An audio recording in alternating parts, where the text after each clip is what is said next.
I want to tell you about a version of forgiveness nobody really talks about. Not forgiving someone else, forgiving yourself.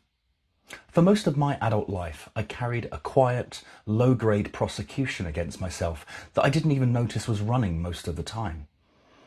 A constant internal tally of where I'd fallen short, as a father, as a husband, as a son to a man who never gave me much reason to want to be near him. And yet, some part of me kept scoring myself against an impossible measure of what I should have been able to fix, forgive, or simply tolerate better than I did. There's a specific shape that self-resentment takes that's worth naming honestly, because I think almost everyone carries some version of it.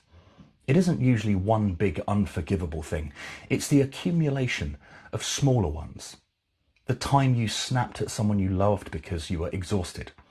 The years you spent being smaller than you were capable of being, because nobody ever told you that you were allowed to take up space. The decisions you made with information you didn't have yet, that look obviously wrong now, with the unfair advantage of hindsight. I held all of that the way you hold something you were ashamed to put down, because some part of me believed that continuing to carry it was a form of penance. As though if I forgave myself too easily, I'd be letting myself off the hook for things that mattered. What I came to understand, slowly, is that resentment toward yourself doesn't actually function as justice.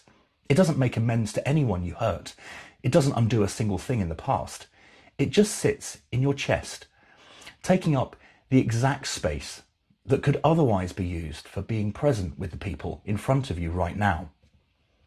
I wasn't punishing the version of me that made mistakes years ago. I was punishing the version of me trying to be better today by making him carry weight that had nothing to do with him. Forgiving myself didn't mean deciding the mistakes hadn't mattered.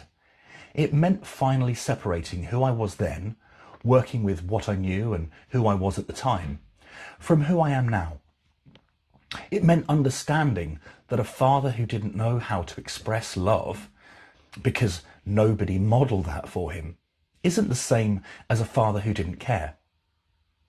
That distinction matters more than I gave it credit for a very long time. There's something in Taoism about this that helped me more than I expected. The Tao doesn't punish the river for the bends it took to reach the sea. The bends were simply how it found the way. Holding resentment toward your own past assumes there was a straighter path available to you that you failed to take. Most of the time there wasn't. There was only the path you could see from where you were standing, with what you knew, carrying what you were carrying. I think about my father sometimes now, while I help care for him. I haven't fully forgiven everything. I'm honest about that.